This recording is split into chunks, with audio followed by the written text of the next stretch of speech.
So hi, welcome to the Good Noise Podcast. I'm Shane, I'm Glory. and we're here with. Donovan Melero. We're gonna ask him some questions today about his upcoming album, Chelsea Park After Dark. So congrats on that, by the way. How do you feel about the response to the announcement so far? Thank you so much, dude. It's good to be here with both of you. Thanks for taking the time to do this with me. I'm stoked on it. I didn't really know what to expect. I feel like a lot of people always say that, but it still stands true. And the response has been great. People seem interested in hearing this side of what I do. So I'm stoked on that. Hey, you put out another single today, right? I did, yeah. I put on a Neon Ocean, came out today. Hell yeah.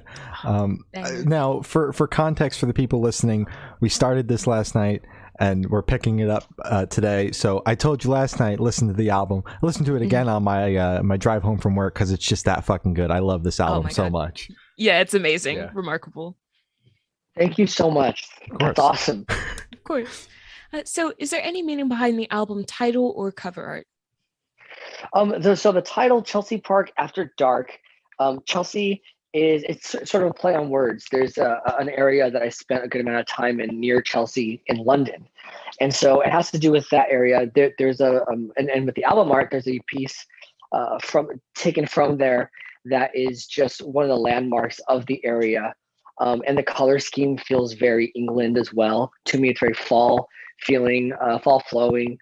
And it was really the artist that just I initially had told him I want to have an album cover that's not morbid, but still like a head in the center and limbs all around it, but like artsy, if you will.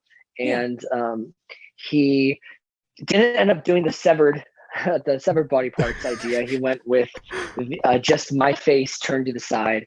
He made that after a picture that he had seen online, and then surrounded the landmarks of the area that I'm describing in the album title with that along. And then he took the idea of the limbs and just kind of embedded them into my hair and I think parts of my jacket, the arms reaching. I think there's even some legs around there.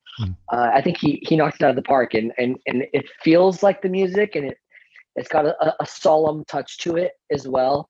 And that is what the album is about as well. It's Chelsea Park After Dark is just a play on words on the feeling, the way I was feeling during that time. Truly is the perfect package for the record. 100%. Thank you. Yeah. So can you tell us a little bit about your writing process for this album? Absolutely. The writing process was really exciting. It was pretty different. I was real fucked up. I was feeling awful about many things going on in my personal life, and I'd had such a trajectory feeling at the beginning of 2020. Everything was looking really good, and of course we had the pandemic take place. Obviously everything was just going wrong, it felt like, during that time. And in order to cope with it, I went to Long Island, New York, and I stayed at Voodoo Studios for like a month and worked with Mike Watts. And before I went out there, I called my good friends, Alan Casillas and Joe Cutie, to come out and help me co-write an album and put together maybe different song structures of songs I'd had in the past already, reshape them and just write new ideas. And that's what we did as if kind of the three of us, just for weeks straight, buckled down and demoed songs and recorded songs. And it helped me get through that really terrible feeling I was dealing with. That's great. For sure. And like, what made you kind of put together a solo project? Because you've got so many other, music projects. Yeah, I think this was just something that didn't fit into the other things I was already doing. I don't think it fit sonically, and I was able to say more about what I wanted to. Like, it fully encompassed something that I had full control of, essentially. That makes sense. Okay. Yeah, that's fair. So I want you to tell us your favorite lyric off this album and the meaning behind it. My favorite lyric off this album would probably be it's in Neon Ocean, actually, the song that came out today. It's a very anthemic song. The song in general has to do with just being able to completely realize that I can pave my own path any way that I want. Like I don't need to rely on anyone or anything else to do what I want to do. Vultures circle up ahead, they will forever. Scavengers all beg for bread, and but I'm a neon ocean. Won't jump. Saw things I never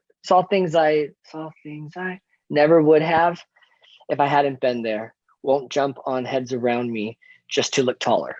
There we go. Oh, that's it. Perfect. There we yeah. go. Hell yeah. Yeah. Love it. I love it. It's a great lyric. Thank you. So how'd the track list for the album come about? Did you write the opener be the opener, closer be the closer, just shuffle around, see what fits? What was that process like? I shuffled things around. I wanted to have a piano closer, and Better for the Next worked perfectly for that. And I thought that it was fitting for the self-titled track to be the opener as well. It wasn't too much working things around, and it was probably about the third order that I had that we thought, this works great. Let's just keep it how it is. Hell yeah. Love that. Perfect. So you went over briefly before, but would you be able to go a bit more in depth for this question? Would you be able to tell us where Headspace is at while you're creating this album?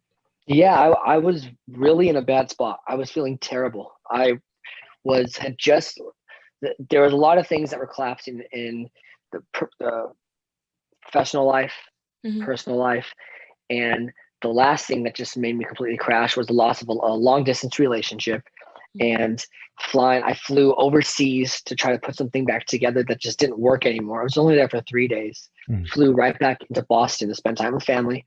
And I walked around the streets downtown Essex, Massachusetts, and I think every day I would just walk for miles just thinking. And I smoked so many cigarettes during this time. It was ridiculous. Just smoked and walked and smoked and walked. And about 3 weeks into that is actually when I thought I have to, while it fucking sucks, this is one of those narrow windows that I have where I feel this insane vulnerability and insane sense of awareness and this massive ego death that brings on a lot of inspiration that I don't always get to come by. So I should take advantage of this. Called up, as I mentioned, Alan and Joe, and I said, let's meet in New York if you guys can, please. And they were down, and we flew out. And so I was in a headspace of a loss, felt pretty devastated, very unsure about what the future was. And just in general, we still had no idea when bands are going to be playing again. I'm a booking agent as well, professionally. So canceling all of my clients' tours, it was just a very dark time.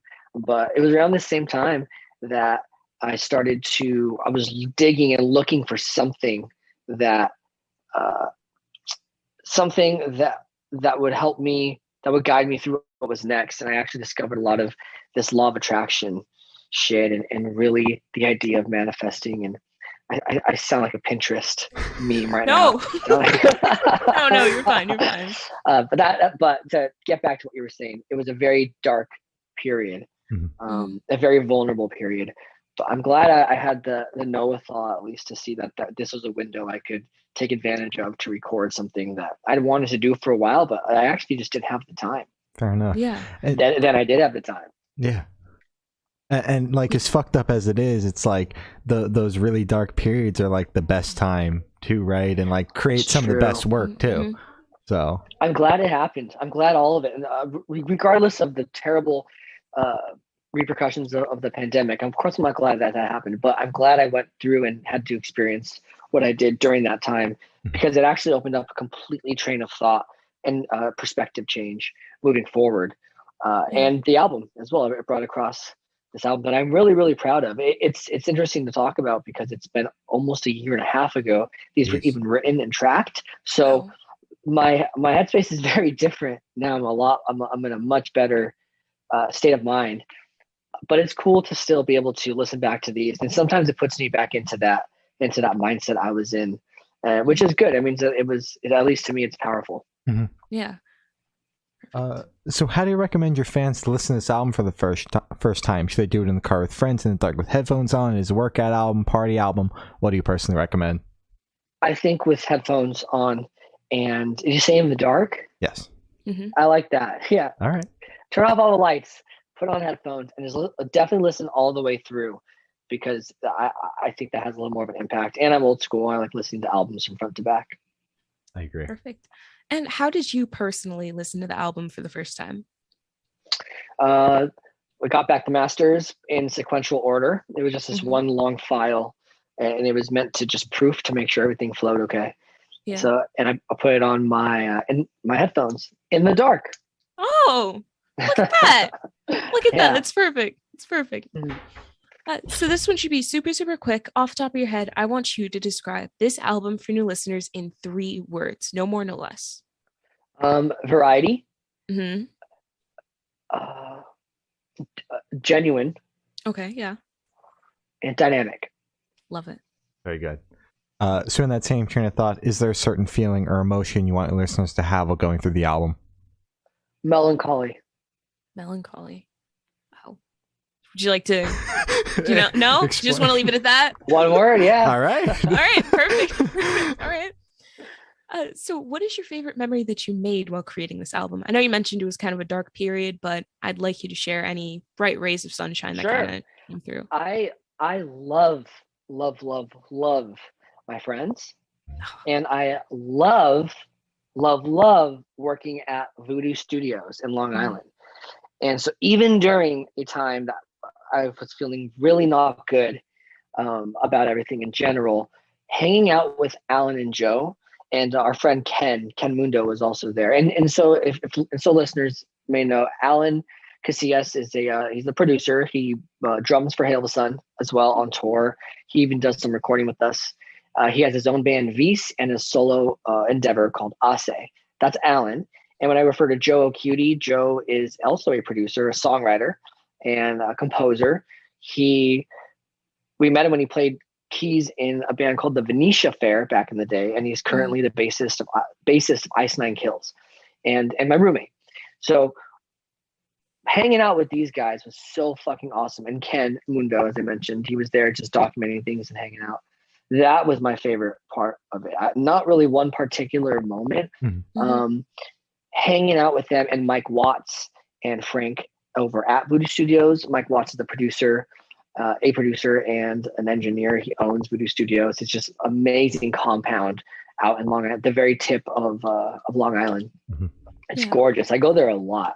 I love to spend time there. And Mike's a really good friend and a good dude. That's great. Creating memories with them was the best part for sure. I really believe that the people you surround yourself with are an extension of yourself and help create who you become and who you are. And I only want to surround myself with people who I feel good around. I think feeling good is your emotional indicator that you're doing things right and that you're in alignment with oneself, right? So being around those people and feeling good helped me feel good in return, even though it was a very rough time. That's a good answer. For sure. I love that. Yeah. So picture this. You're on tour. You're at a gas station for a rest stop. What is your snack of choice? I get Doritos or Buglers. If the gas station has Buglers, I'll get Buglers. Okay. Ooh. All right. That's good. Sounds good. So on the topic of food, if your project was a dish, what dish would the project be?